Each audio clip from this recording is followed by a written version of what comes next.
Can you hear me, guys? Yes. Can't see you. I can't see any of you. Good evening, everyone, and welcome to the show. Yes, now. We're on MEDtalkx on radio 103.1 FM, Pendle FM. Warm welcome and good evening to all of our guests and listeners. My name is Dr. Shakur, and along with Dr. Mehran Javid, we'll be guiding you through an hour of policing. The phone numbers for you all, the WhatsApp number, if you have any questions on policing tonight, is 075 227 23455. I'll repeat that, 075 227 23455, and our studio number is 01282 723 455. Over to you, Mehran, to introduce our guests. Hello, thank you, Fahim, and it's great to have three guests for our usual Tuesday evening broadcast. I'm going to start with ladies first. So we have Gemma Shaw, who's an acting sergeant at the local policing coordinating unit. She's been in Merseyside Police for about 3.5 years, and she's also part of the BAME network. So thank you again, Gemma, for joining us. Thank you very much for having me. Great. And our next guest is Mebs Ahmed, who has had a long history with Lancashire Constabulary. He was also, he had a very prominent position as elected chair of the Lancashire Black Police Association.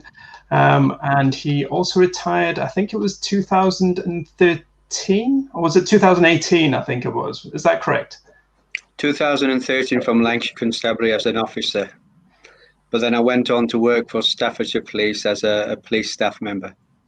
Great, thanks for that, Mebs. And our next guest is Detective Chief Inspector Clifton John Williams. He's a married gentleman with 2 adult daughters of Jamaican descent, and also classes himself as Afro-Caribbean. He's also the first Merseyside Police Black Detective Chief Inspector, and he's also been honoured to serve the people of Merseyside for nearly 30 years. So thanks again, John Williams, for joining our discussion. Thank you very much for having us. Hi, Mebs. Not seen you for ages. Hi, John. Nice to see you again. Likewise, Boyle. So I'm going to start with yourself, Gemma. Can you tell us a little bit more about your trajectory into how did you get into policing? So I had no previous policing background or policing experience, apart from my dad was a retired police officer when I applied to join. Didn't tell my dad when I joined, just thought I'd put in an application and see how it went for myself. And I haven't looked back. It's something that is one of the best decisions I've ever made. Really enjoy my career. And how did you find the journey in terms of challenges that you face? Because I understand you didn't exactly receive any barriers or discrimination during your process, but you perhaps experienced that on the streets. Yeah, so in terms of joining the police, positive action workshops were made available for me. So I did get extra support and guidance when joining, so that did help. So I've always felt like encouraged and supported by the force. But since joining, obviously, there has been incidents where you are serving the public and members of the public have been racial towards me whilst I've been on duty. Haven't ever experienced any type of racism from anybody within the workforce, just whilst I've been dealing with members of the public. Excellent. Right. And John, could you tell the audience, listeners and viewers, a little bit about your introduction into police work and your background? Yeah, strangely, my mum and dad would have probably came here with most people who came here as part of the West Indian generation coming here in the 50s, 60s. I was 3 years old when my parents went back to Jamaica. So I did all my studies. I did electrical engineering, and I eventually came back to the UK at 19 plus.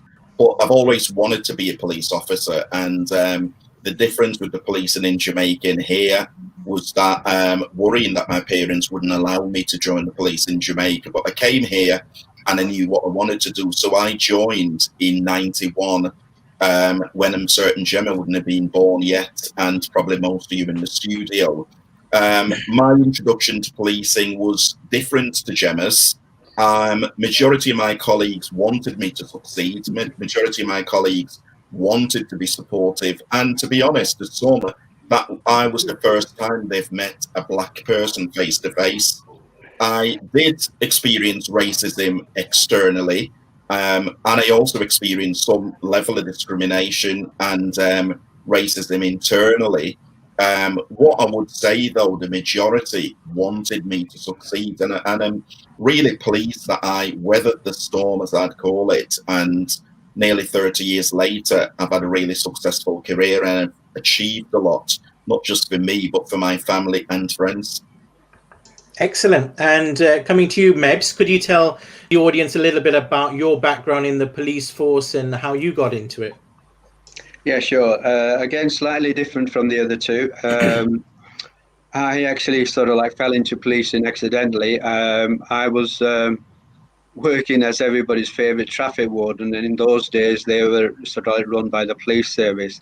And it was out of working from a police station that I really got interested into the police service. And when I sort of like applied to become a police officer, my parents and my friends were totally against it. A little bit like John's experience about or their perceptions about the police service. They told me to keep well away. My friends especially said it's such a racist organization, you don't want to be part of it. My parents, slightly different reasons. They were really concerned and worried about sort of like really getting hurt. They thought it was a very dangerous job. They thought that all police officers, all they did was actually go into pub clubs and football matches, which is a part of the role, but not all that we did. But the more my friends told me not to join the police service, perhaps I was a bit pig-headed. I wanted to join, and I also sort of felt that, you know, it's all right, sort of like labeling an institution, but how do you change it? You certainly can't change it from the outside, and so therefore I was determined to join. But I'd never into wanting to become a police officer in the past. Never knew anything about it. Once I joined, I think that my early experiences were more challenging because of my own personality than anything to do with the police service. If anything, the police service actually helped to develop and grow me. That's great. Thank you, Mebs. And we're already getting some live feedback from Janet Thomas. So that's for you, John. Mebs, I know that, you know, in addition to your bio, you've got quite an extensive bio. You've also, you know, won several local as well as national awards, including the Excellent Award by Her Royal Highness and CRE's Race in the Media Award for the Constabulary. One of the last positions that you took, I think it was back in 2017, was when you joined the Staffordshire Police as an Equalities and Inclusion Officer. What was the focus then, and do you think we're in a better place now? Well, thanks for embarrassing me with those mentions of the awards. When I retired from Lancashire Constabulary as a police officer and as chair of the Lancashire Black Police Association, I felt that actually we'd got the sport networks after, I don't know, 15, 20 years of them being formed, that we'd actually got them to a starting point. It wasn't the end. I think it was actually the beginning. And we'd had a long road, but a long way still to go. When I joined Staffordshire Police, the role was in a way much wider, because it wasn't just about staff sport networks. It was about equality, diversity and inclusion. But again, the challenge there in Staffordshire was actually about workforce representation. Even at that stage, and I'd say even now, I'm not aware of any force being representative of all the communities that they serve. So I think the battle goes on as far as that's concerned. I think the last part of your question was about, is it any different now, if I remember correctly? Yes. Have you noticed any progression since then? Progression. Yeah, I think that there have been progressions as far as workforce representation is concerned. There are more officers from the Black and minority ethnic communities. as there are more females and more people from the disability community and the LGBT communities. But for me, I think having a representative workforce is only part of the solution to getting a police service that actually provides an equitable service to all our communities. So I don't think that having a representative force in its own is the whole solution, because I think that the danger is, unfortunately, and this is one of my biggest bear bugs, is that the organization is an organization that institutionalizes people because of the unique culture that it has. And I think that even some people from our BME background can become institutionalized and can actually start to behave like their white colleagues without really realizing it. And I think that fight still goes on. I guess you're probably alluding to a bit of groupthink there, Mebs. I don't know if, John, you could add to that. I concur with the views of Mebs. Just elaborating a little bit, Mebs mentioned about people almost assimilating in the back, trying to fit in. I think we've all done that, and we've acquiesced to certain things in our early career. In Merseyside Police, we encourage people to bring the best version of themselves to work. And again, for the reasons Meb alluded to, we don't want people to come into work and just fit in. As a DCI leading a murder team, and at the time I had about 30, 40 people who would investigate your more serious stranger on stranger murder, I want every member of my team because they bring something different to it. So if you use the analogy, I don't want a soup where everything looks great. I want a salad with the pepper, the tomato, the onions, everything look different. And it's not just about how does it look, it's the skill set. You know, Gemma, myself, Mebs, we have got different skill sets. If you look in Merseyside, we are not as diverse as probably Lancashire, Birmingham, London, but we have got a multicultural community that we do serve. So it's imperative that people, first of all, see somebody who looks like them. It's imperative that somebody can interact with somebody else because they speak the same language. It's also imperative that we remembered Robert Peel's Peelian principle that the police are the public and the public are the police. I'd even take it one step better and said, the police are our community and we need to change with those community as and when the community change. And with everything around Brexit and everything around the COVID pandemic and what we are seeing in the media, it is absolutely essential that we keep these relationships, which we have got now. You've got police officers and doctors, retired cops on a radio station talking to people. And it's imperative that we keep these links and build these symbiotic relationships, because that is the only way we'll make it better for my kids and grandkids when they eventually arrive. Not that I want any now. And Gemma, I read your biography, and you mentioned that you're part of the BAME network, and this is something that's of interest to you, and you've suffered some racism on the streets, not in the police force, but just by the members of the public. So can you tell the audience a little bit about your experience of this BAME network and how you're trying to use your own cultural background to enhance the way you work as a police officer? Of course. So as Mebs and John have both mentioned, obviously we want to be representative. And for me, I think it's really important to highlight that, you know, as a BAME officer myself, I don't want to be a figure that just meets representation. I want to stay in this force and I want to make a difference and I want to go quite far. So I think it's really important. And I think that's why we've got the BAME network there. It's an inclusive network. They support me. Since I've joined, sat down with John, who was the chair at the time, and had a conversation about my intentions. And I'd love to help support in the recruitment aspects, people to feel comfortable, people to join and then want to stay. And I do think it's a very important issue. And in terms of recruitment, you mentioned that that's an important point. Let's go further on that point. We have a diverse listenership here on the radio as well as on YouTube, and they'd want to know how to get into policing, perhaps some of the listeners there. Could you tell them a little bit about how you found getting into the recruitment avenue, and also what your experience has been as being a police officer for people who want to join? Of course I can. So when I joined, I put in an application.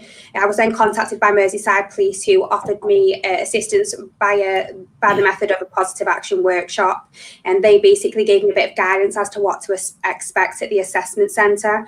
For me, that made me walk into the assessment centre and feel quite comfortable. I took away the nerves on that day and I made it through. At the next stage, they offered me another positive action workshop, which was guidance and support in relation to the interviews that would then follow. So I then had an interview. I felt prepared again. And after that, you have a fitness, which is a bleep test, a push and pull test, and a medical as well. And after that, you are pretty much in. And then since I've joined, obviously, I've got the support of the network. Feel like I've got the support of my colleagues. As John mentioned, obviously I'm now an acting sergeant. Opportunities are available, and I feel like the sky's the limit. There's that many avenues you can go down. There's that many departments that you can work in. It's a really exciting job, and I'd define it as a career. It's not just a job. And John, and I guess the other challenge is COVID-19. How has that impacted policing?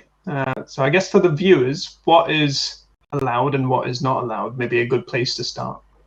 So if I digress a bit, at the time when the pandemic broke properly, I was still in the what we call the major crime unit dealing with murders, and in that department we had about 180 staff.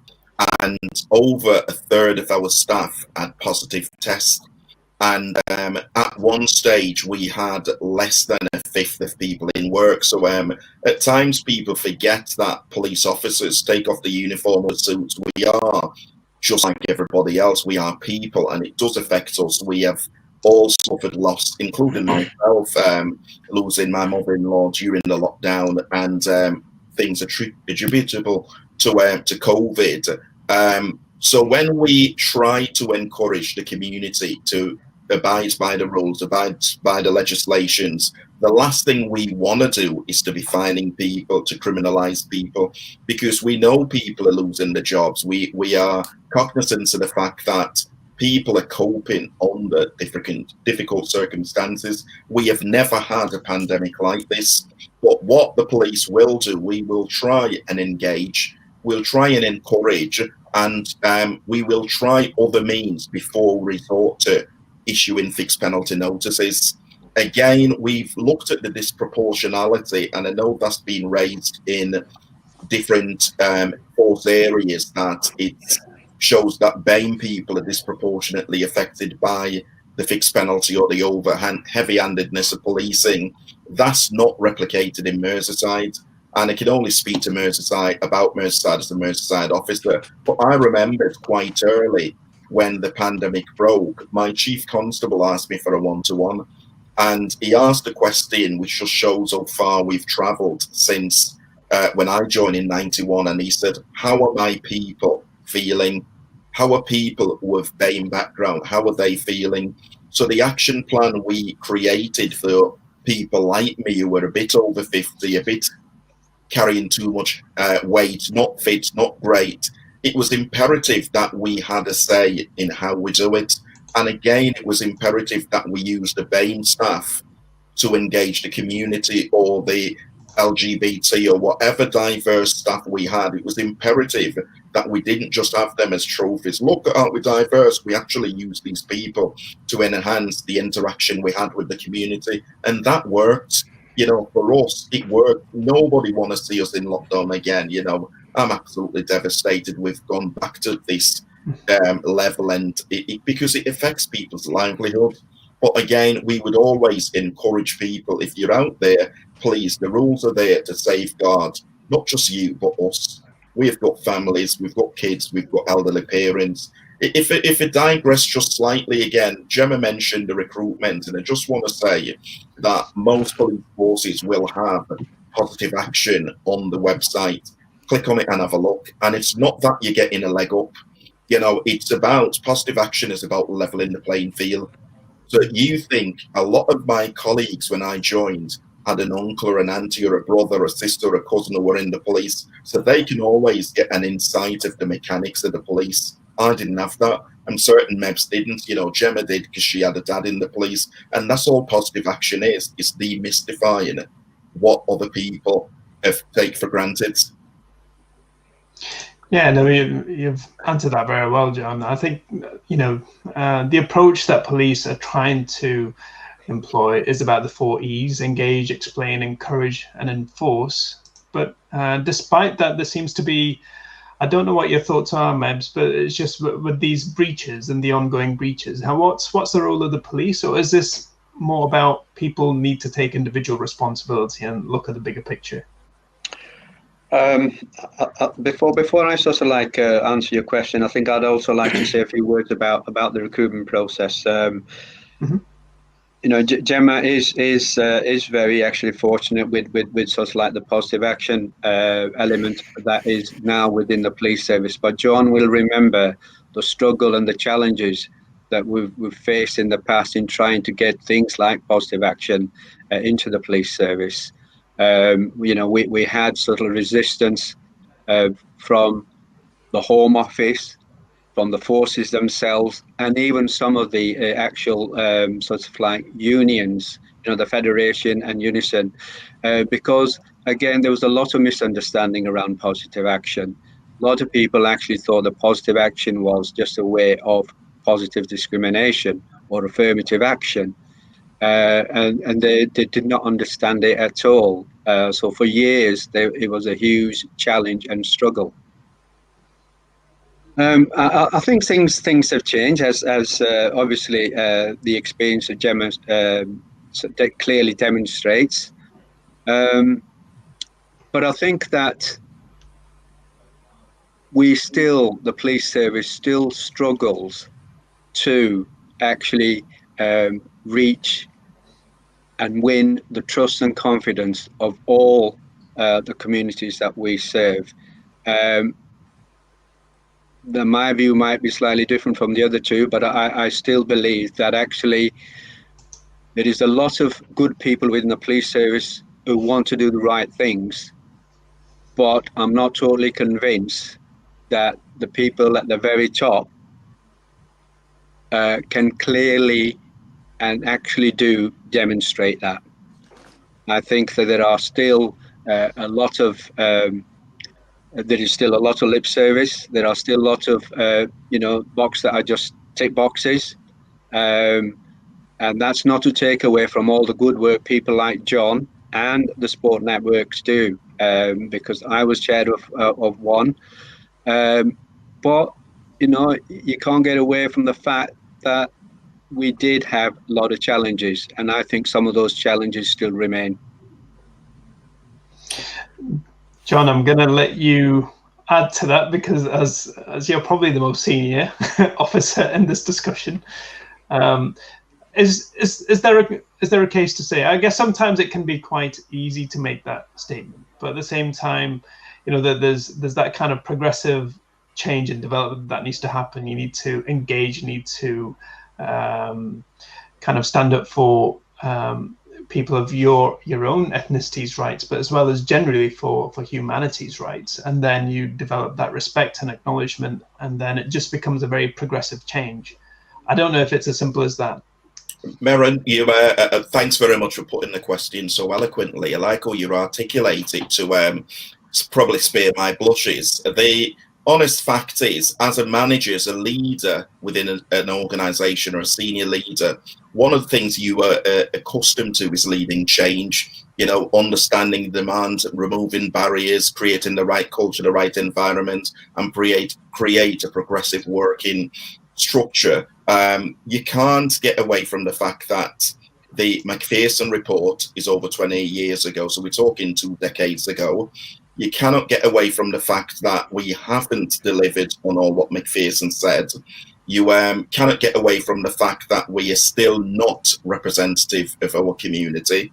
And you cannot get away from the fact that there are people out there, as Mebs rightfully said, that we haven't reached. The people who we haven't got their confidence, their trust. They don't trust us enough to engage with us, much more to join us. If I had the solution, it'd probably be a chief constable. However, what I cannot stay away from and not being flippant about it is that we need to continue trying. We need to continue working within the structure to change the structure. Compared to when most of my colleagues joined before me, it was horrendous. You know, Mebs is absolutely spot on. I remember meeting Mebs, who, again, at the start of the show, I said hello, and there's a certain affinity, a certain affection between us, because I remember Mebs was one of the sensible person who you could have a chat with when you had a social gathering, and we sort of each one support one. You know, at the time, it was imperative because we were in uncharted territory. I said it before, and it's not showing off, but I'm proud of being Merseyside's first ever black DCI. But should we still be talking about that in 2020? You know, thus far we've had one chief constable who was black in the entire country. Should we still be talking about things like that? So I'd like to, my legacy is to see the likes of Gemma become a chief constable. Because as much as I'll be retired and probably be on a Zimmer frame, I'd still call her mom. Because that is my dream. I, irrespective of race, colour, creed, I'd like to see somebody of a BAME background get to that stage and excel in my own force. And what I will always say, it's the likes of Mebs, thanks, because I still stand on your shoulder to get to my rank. And I'm hoping that one day Gemma will stand on mine to get to that rank. So, yes, it's not utopia. Yes, we haven't reached the promised land, but we will all keep doing what we can do. And it's imperative that if people are considering joining the police, I would say yes, please join. For the main reason, it's given me a quality of life I could only dream of. My parents were immigrants here. Look at me now. And my kids have had a decent standard of living. You know, my eldest has done a law degree. She's just done a master's. My youngest has gone back to college. And strangely enough, neither is joining the police. One want to do human rights, immigration support, and one's playing with the idea around social service care. So I'm proud that both of my offsprings want to care for the community, and that public service ethos is endemic in the family, because we all strive to do our little bit. And if all of us did a little bit more, I'm certain one day I'll be sat here and looking at Gemma with all the bits on her shoulder as mom. No pressure on you there, Gemma, I can see. I know. No pressure at all. Not at all. Yeah, there's a lot of things there that John wants you to do there. But in terms of, obviously, it is Black History Month, and I think that's the elephant in the room that I do want to speak about now. Gemma, for you, as one of the younger police officers, what does Black History Month for you as a police officer, and how is it celebrated within the police community? I can obviously speak how it's been done in the NHS and in other institutions, but in terms of the actual police force, what kind of endeavours and advancements are you making to mark this month? We also, as part of the network, we are doing a charity event with the Anthony Walker Foundation. We will be doing a 10K or a 5K. It'll be socially distanced, where you can walk, cycle or run. We have got a Just Giving page, and we want to obviously make money for the charity. So that's what we're doing as a network. We also have meetings with the chief officers where we have those discussions. We've got people from the network also doing other pieces of work, which involves getting schools to participate, creating things for Black History Month. So a lot of work is going on, and it's very positive. Excellent. And John, I guess no one can miss the three great Black leaders you have on your wall behind you: Nelson Mandela, Malcolm X, and I think Martin Luther King on the far right. So obviously Black identity means a lot to you. It's clear for all of us, but tell us about what it means in terms of Black History Month for you, and in your position, what are you trying to achieve this month? Fahim, I'm currently reading a book called Black Poppies, and I stumbled across it, and until I discovered this book, I didn't know that people of my ethnicity and your ethnicity fought in World War I and World War II and the various wars. I discovered that not far away from West Derby Cemetery, there's a young man who's buried there, Private R. Cole, and he was from the British West Indian Regiment. So only today, this was a private thing that me and a good friend of mine, Roland Moore, who was the first Black chief superintendent, we we went there and we bought a wreath, and we just wanted to, as people from Jamaican heritage, we just felt that it was just the right thing to do. And to, again, I keep talking about standing on shoulders, is that at the time in this book, it mentioned that at the time, a number of people came from India, Pakistan, the West Indies. They were treated like second-class citizens. And some of them died as a result of having inappropriate clothing. You know, if you consider it now, that would never happen. But they died from things that were preventable. So for me, Black History Month is about celebrating those who have been ahead of us. It's about celebrating and recognizing our success. It's about celebrating what we have achieved in this country. It's about legitimizing, and I keep saying that word because people say go home. Where is home? Because you know what, we've also helped to fight for the country, for the rights, for freedom, against discrimination. And Black History Month for me is about inclusion. You know, we can't ignore the other elephant that was in the room, and that was the killing of George Floyd. And I use the word killing because if that played out on our street and I was leading an investigation, it's likely I'd be looking for murder charges. So when you look at that, it's imperative that we celebrate, but it would be remiss of me again if we are not looking at the bigger picture and going, there's still work to be done here, you know. And I find at my age, rank, experience, I've got a duty to try and educate the people who are coming after me, but at the same time to become that coach and that mentor to ensure that we continue on the current trajectory, because we have, and yours and my parents and grandparents should be proud of the contribution we've all made. And it's really positive that we have a month set aside to celebrate. And I just want to say, again, our chief officers are quite supportive. You know, it's not what they tell us to do, it's what we want to do.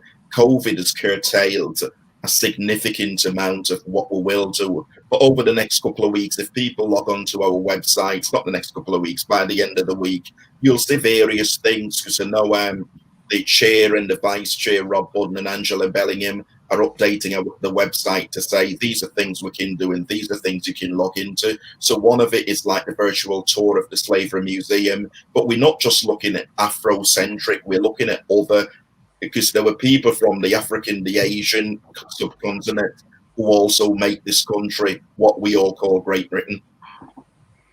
Yeah, it's interesting you mentioned the Slave Museum. I remember going there many years ago, and it really opened my eyes. I'm not sure everyone's aware of it in Liverpool unless you've actually been there. So I'm glad that you've publicised that tonight. Mebs, obviously you've retired now, but can you tell us a little bit about what Black History Month used to mean to you as a police officer, and perhaps what you think it should mean for serving police officers now, using your experience and wisdom?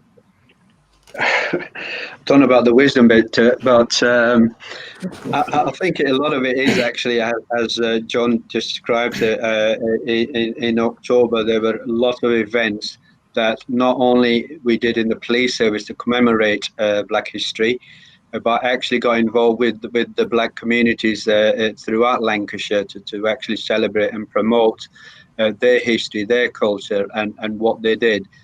I just want to sort of like actually make another point as far as Black History Month is concerned, and that has actually come about through the contacts with the Black community in Lancashire. A lot of them, although welcome and are engaged with the Black History Month, but they do ask the question, what about the rest of the year? You know, is Black history forgotten about? Is history about other people forgotten about? You know, so what happens for the rest of the year?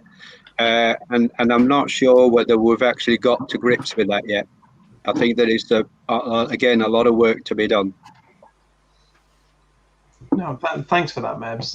Gemma, I'm going to change tack slightly. The idea of stop and search, there's some evidence that it's gone down over time, but there's suddenly been an escalation. Do you think it's right? I'm currently working on a stop and search project for Merseyside Police, and that's obviously involves us looking at how stop and searches are conducted by officers, how the quality assured by supervisors, and then it's creating a scrutiny panel where members of the public can be part of a process where they can provide the force with feedback and influence some change in our policies and procedures. So I think it's a good tool for policing to use and have in place. I think it's important that we monitor look at the data and interpret that and look at disproportionality when we look at stop and search figures to see if they are being conducted correctly. I think we need to make sure that our complaints process is publicised. So if someone feels that they've been stop and searched and it's not being done correctly, that they know where they can go to make a complaint, and that'll be looked at. And I think the most important part for me is making sure that people feel and are aware that they can come forward and be part of a panel where they can give us feedback on where we are going wrong, where they can look at body-worn video footage and say, that's not right. We'd like to see this change. And obviously each community in our area will have a different need and want from the police service when it comes from stop and search. And I think it's important that everybody has a voice and we make sure that that panel is representative as well. May I? Of course. Yes. So I think when it comes to the, so you've asked a question about stop and search. I think there's a wider question to be asked here. It's not just about stop and search. When you're talking about disproportionality, I think that, it's about, when it comes to people being arrested, when it comes to people being sentenced, and when it comes to people, sort of like actually receiving those sentences and what happens in prison as well. So it's all the judicial system. There's a wider question to be asked. How disproportionate is it? I know a few years ago when you're talking about stop and search, I think the figures were quoted as 6 times as much black people were being stopped as compared to the white colleagues. They have in recent years gone down, not sure by how much, but there is still disproportionality.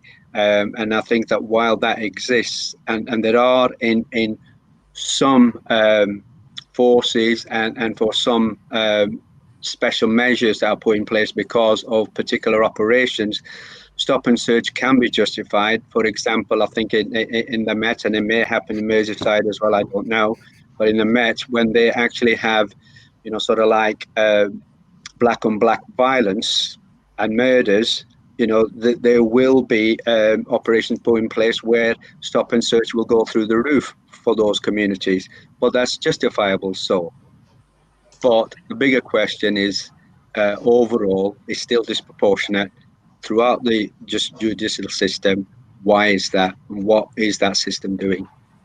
There was an interesting article by, I think it was Guardian back in 2018, how 20 years of stop and search has actually widened America's racial divide. Are we at risk of replicating that here, Gemma? And the other aspect is, Mebs has referred to the increased likelihood of a black person. I think he suggested 6. Some data suggests up to 9 times more likely to be stopped and searched. What kind of advice would you give our viewers and listeners if they were stopped and searched? What should they do? If you take it back a little bit, it's Mebs mentions the disparity, the disproportionality, and I just to swing back into what Gemma spoke about is that I believe we cannot just look at the disproportionality because figures can tell us anything. I believe it's imperative that we actually do a deeper dive into the stop search, and that's the only way we're going to find out a little bit more about whether or not that particular officer or officers are abusing the power or not. As a senior officer, I would say stop search is a very, very effective tool. I know that stop search stop a lot of criminality. I know stop search results in lives being saved. But again, it's you've got to think stop check. It's subjective. That police officer or police officers out there in a car, walking, whatever, they have got discretion whether or not they're going to stop somebody or not going to stop somebody. And it's open to abuse. It can be abused. I'd like to think at times we actually find those people and we get rid of them. But Mebs is again spot on with bits he mentioned about the damage that stop search can cause. I've been stopped a number of times as a black person who relatively like decent cars. I've been stopped in Merseyside on 3 occasions, and I would have stopped me. I believe I should have been stopped. I was much younger then, I hasten to add. I've been stopped in the Met on about 2 or 3 occasions, and I do believe I was profiled. I was stop searched in Florida, Miami International Drive, doing the Disney circuit, and I was absolutely petrified because I knew that my life hung in a balance, because that officer and this gun did not stop tracking me. I'm a relatively overweight person, could do with being a bit more healthier. The weather was absolutely sweltering in Florida at the time. I was wearing a little vest, a little shorts. I was in a car with air conditioning blaring, just trying to breathe, as medical experts you'll understand. But for some reason, my physical features challenged that officer, that he felt threatened to this extent that his hand was on his gun. And the talk about being stopped at gunpoint is petrifying. The message I would say to people here, I don't think we're like America. I don't think what's happening in America, we do the same. However, it would be remiss of me of saying that things doesn't go wrong, but it's imperative that people know the rights, know the law. Every officer who stops somebody have to go through what is called go wisely. And the first 2 bits is to say, what are the grounds, what are the objectives, and identify themselves. And if people understand the procedure, and if they feel that an officer or officers have done something wrong, this sounds wrong, but I would say complaint. That's what we've got a complaint procedure for. Because unless we look at things, we will not learn. As it happened, I did complain to the Mebs, and I did complain to the police in Florida, and I didn't think I got what was a satisfactory answer from the police in Florida. I was satisfied with what was happening with the police officers in the Met. And again, we are learning, we're evolving as a service. But for us to be legitimate and get that level of legitimacy, I hope, and I'm really pleased with that project that Gemma is doing, because I think we need to do that deep root dive. And one of the things that when we spoke to chief officers here to suggest things like this, as we said, it's key that the police are not marking their own homework. You know, too long we've been allowed to go, right, let's look at that stop form, look at that body surgeon, whatever. Years ago, when I was 21 and I joined the police, I used to stop check people who were believed looks like criminal. What did they look like? They were about 15 to about 25.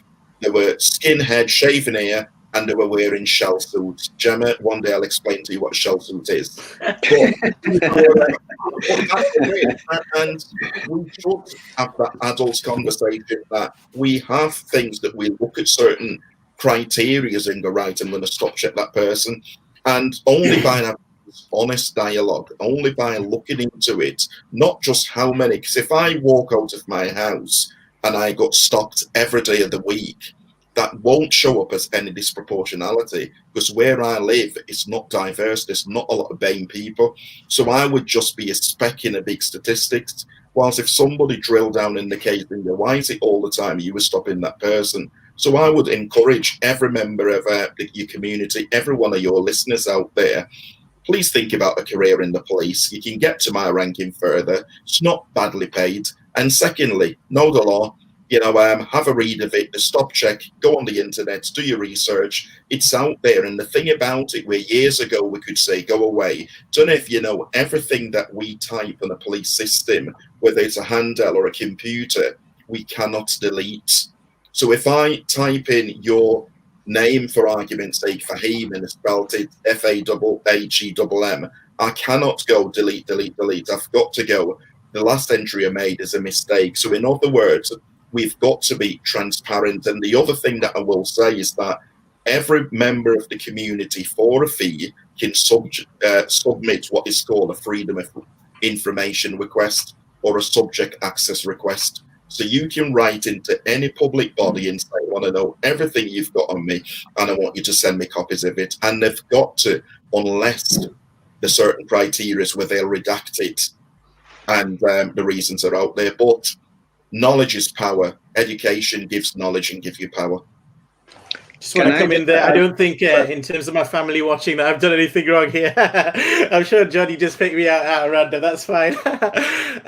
Gemma, I want to come to you, obviously, in terms of, obviously, welfare of police and other people.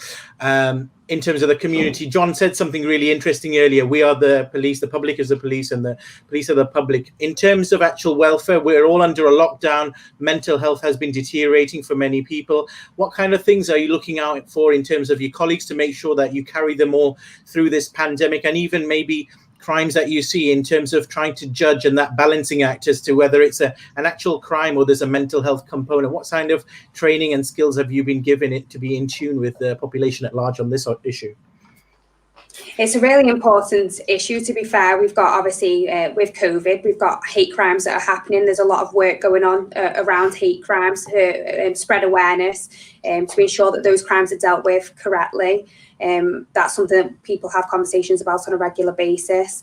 We have welfare vans that are present in our force this week that are coming to check on officers who don't find the time to go in, obviously, speak to anybody, that they're there at the station, so you can go out on your way out of the station and have a word. Obviously, you've got supervisors that are keeping an eye on people. We're having conversations on a regular basis. But I think it's important that officers are always mindful about people that they're dealing with, what potentially they could be going through. And we have referrals in process, in place that we can obviously make for people if we feel like they need a bit of extra help as well. So there is quite a few things in place in relation to welfare. Excellent. And Mebs, did you want to come in about welfare or something else just there? I was just actually going to just pick up the points that John had made, about, our community sort of like really putting in complaints. And I think I would actually say that the Asian community is very, very reluctant, from my experience, to make complaints about the police service. Perhaps this has changed since I've left, but throughout my experience, the Asian community did not want to make a complaint and very rarely made complaints. And it does, like John says, it does let people off the hook who are actually policing them inappropriately and discriminately. And unless we actually make those complaints and do something about it, those officers, if it's not picked up, they're not going to change. And as far as sort of like your point about welfare, and again, I think that it is important that sport networks provide the welfare support for the diverse staff that is in the police service. And I know that, the issue around funding in the last probably 10 years or so has got worse, and with the pandemic that we've got, it's made it even worse. So it is a huge challenge, but I think those sport networks play a crucial role in providing that support. Gemma's already talked about the recruitment process and the mentoring and the support she's had from her sport network. I think it's not just about recruitment, it's actually about young officers in the job receiving that little bit of extra sort of like arm around the shoulder or a listening ear to say, come and talk to us about anything that concerns you. We are here for you, because they understand what that individual or people like Gemma may be going through and can provide that support. Gemma is lucky she has got John, who's been there since, I think, Robert Peel, but anyway, he can provide a lot of knowledge and expertise and support. That's why I think that sport networks are important, and but they have suffered a lot in the last 10 years or so due to funding cuts. John, we've got a question coming, if I can come in now, and if you can take it. The listener in Nelson said, would you say policing has improved now from when you first started, or if it has not, then what would you say is the reason for this? Is it lack of funding or diversity within the police force? Short answer, yes. We've compared to when I joined, we're in a massive different position. I know of cases where police employees have been sacked for inappropriate comments, and these comments weren't heard by another BAME person or LGBT or disabled. It's another white male colleague who said, I'm not having that, and reported them. So we are doing the right things. When Mr. Cook became our chief constable, he brought in what initially was the Just trilogy. It's now taken on a fourth leg on it, and it's so simple. It's just talk, just think, just lead, just listen. And he empowered us all to be leaders. We are all leaders in our own sphere. We've got that power to change our sphere of influence. But I am still frustrated by the slow pace. I'm still frustrated by the apathy of change of some people, because I think, as Mebs said, not just in the community, some people will not speak up. And unless we speak up, we won't learn. And unless we learn, we won't move. So I'd like to see the pace. We pick up the pace now. We get that trajectory right.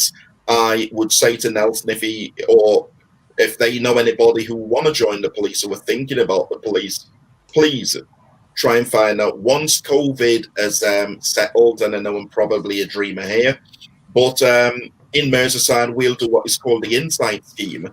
Somebody can come in and spend a day or a week with the police to get an experience, see what it's like, have a time in the domestic violence unit, sometime in probably patrol. So there are what a lot of times we don't realise when we mention join the police, they're not just police officers, the police staff roles, and they are crucial to taking us forward. So yes, we have changed, but we're just not changing as fast as I would like to see us change. Can I just come in there as well? Yep, sure. Yeah. Just a couple of points. First one is that to John, Andy Cook was, don't forget, trained in Lancashire. That's why you've got a good chief constable. You don't even take the credit. seriously though, when we talk about has it changed, has it got better, I think what you got to understand is that actually racism has changed. From the days when John and I will remember, it was very much overt. It was in your face when we first joined. But now it's much more likely to be on social media. You will have come across. I mean, I recently watched a program last night about Stephen Lawrence and Has Britain Changed? And there were experts there talking about how it's changed. It's not in your face as it used to be. It's not overt or very covert, but social media is the biggest challenge that we now face, and racism on there is through the roof. Every one of those panelists that were on last night on that program, they said that we know we're actually going to face racist comments on social media by simply by appearing. And that is a worry. Yeah, no, I fully agree, Mebs. I think that's just a worry, just generally, I think, in society, where social media give that kind of platform, the free platform, to express whatever they feel that they need to, and they feel that they have that license. Gemma, we're running swiftly out of time, but there's one last question I just wanted to ask. We talked about mental health, about better understanding about police welfare, but in terms of use of restraint in vulnerable groups, I know George Floyd, we can all imagine those harrowing scenes, but what needs to happen in the police and policing to ensure that, let's say, individuals who are elderly or individuals who have learning disabilities are understood and managed in the right way? I think you have to take any person that you deal with on a case-by-case basis. We need to make sure that police officers are receiving the correct type of training, that they are attending refresher courses, that training is up to date, that when they are dealing with somebody, they're dealing with them in the correct manner. If you deal with a person who may have learning difficulties and you are stopping them for a stop search and you tell them that they are detained, they might not quite understand what that means. So we need to make sure that we're saying things in different ways so people understand. We need to make sure we're communicating better. I think that's the most important thing, the most important message. The police need to communicate better with the public, and the public needs to feel comfortable enough to challenge us when we get it wrong. Can I just come in on that a bit as well? Sorry to be interrupting, but I don't know whether it happens in Merseyside, but I'm sure it does. But actually, the forces now, as well as better training for mental health, they actually have staff or teams from the National Health Service teams that work with them, so they can actually call upon their expertise as well. So there is that as well, I think. Yes. Certainly in Lancashire it happens. Can I just say something quickly, mindful of time? Yeah, Mebs, you're right. We have got the triage car, which is staffed by mental health nurse and a police officer, so they're on 24/7. In relation to, yes, social media has made it easier for the what I call the keyboard warrior to sit in the room and vent these files. But what you've just got to look at, if you look back in the 70s, 80s, the demonstrations over racism, it was predominantly BAME. If you look at the demonstrations now around Black Lives Matter, and you will see a diverse group of people out there. And I think we've got to just temper that with, yes, it's horrible, yes, it's not perfect, but for the first time, we've got people who look like the racists and sound like the racists saying, I'm not having that abhorrent behaviour. And I think we're moving in the right direction, but we still need to, I hope that it's not just utopia, that I live in a world where my kids, grandkids, great-grandkids can go on the internet and say something and you won't get that, but probably I'm living in this dream world. It will take time. I'm an optimist. John, we've just had another question come in. I'd like you to take it if you don't mind. Okay. And it's someone who said, if you're stopped and searched, what is the appropriate way to behave? I think what they're trying to get at is that you can behave in many ways, confrontationally, meekly, start taking out your video phone, recording it. What is the appropriate way to behave if you are unfortunately stopped and searched as a citizen? I, again, would say, politely speak to the officer or police staff, and what you need to know is understand what are the grounds for the search, what are their objective. Officers will always say reasonable suspicion.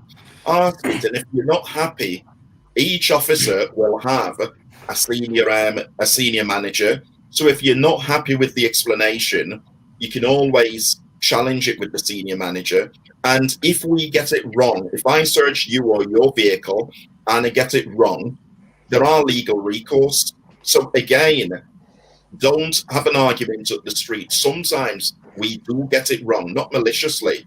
And other times there might be other reasons which we cannot tell you, just like the use of Section 60 powers, that not all the time we can tell you everything and why we are doing certain activities in certain areas. But again, there are legal recourses, and we are governed by legislation. We cannot do what we feel a mind to do. Great, thank for that, John. I'm mindful that we're dwindling out of time very quickly, but as kind of a routine that we do on all our shows, I'm going to ask each individual to give maybe 30 seconds of 3 tips that you'd want viewers and listeners that you can share on the topic of policing. Gemma, what would you like to share in terms of 3 tips? 3 tips from me would be, if you don't feel like your force is representative and it doesn't look like you, then consider applying. You can make a difference. If you're unsure about applying, my dad always said, if you don't ask, you don't get. So ask the question, seek advice, contact the network at that force, or contact the force and ask any questions that you may have, and you'll get your answers. And then if you don't want to join, you don't have to join, but challenge your force. You can still make a difference. You can still have a voice, and you should be able to communicate with your force. Great. And Mebs, 3 tips from yourself? I think for me is, don't let anyone put you off from wanting to do what you want to do. And if that's to join the police, join the police. You will need thick skin, some resilience, and a sense of humour to join the police service. And also try and develop a network of friends, families who will support you during a challenging career. Great, thank you, Mebs. And John, finally yourself. I know Mebs used up my time, so I'll talk quickly. First one is be the change you want to see. Second one is be the best version of you, because you don't realise how good you are. And a colleague, Angela Bellingham, sent something out later, and there was a bit that she mentioned that Steve Jobs said, and Steve Jobs I'm certain most of us will have an Apple Mac, whatever. And Steve Jobs said, great things in business, they're never done by one person. They're done by a team of people. And join a team and let's make a change, and think about how hard it would have been for our kids, our grandfathers and our fathers. It's easier for us, so we owe it to them to continue and build on that legacy. Great, thank you, Gemma, John, and Mebs for such an insightful feedback and your own experiences. It's been great to have you on your show. We could just, me and Pete could just sit back and listen to all you three talk, to be honest. But in all essence, this topic probably needs 2 hours, but we tried to squeeze it into one. Fahim, would you like to tell viewers and listeners what to expect in store for next week? Yeah, next week we're moving back onto a hardcore medical topic of back and spinal pain. So we've got a consultant orthopedic surgeon from Nottingham, Mr. Shakil Patel, who will be joining us, along with a local physiotherapist from the Northwest, Matt, from Your Physiotherapy. So any questions to do with back and spinal pain, please bring it in for next time, and we will hope to get through that in the hour that we have allotted to us. Again, I want to reiterate just what Mehran said to both Mebs, John and Gemma. I've learned a lot, and it's been an insightful evening. Personally, for me, my grandfather was a police officer, and I know exactly all about the police service. And for me, I think if you've got someone in the actual police workforce, you know a lot about it and what it's about, and it makes you have more affection. And I really want to put it out there that really we should value the police so much. They look after us, you know, protecting us in our homes and so on. And really, I think sometimes even I take that for granted, but you're all very courageous and honorable in what you do. So really a big thank you. And it's been a pleasure having you all. I want to wish everyone a good evening and thank you so much. Sean, thank you very much.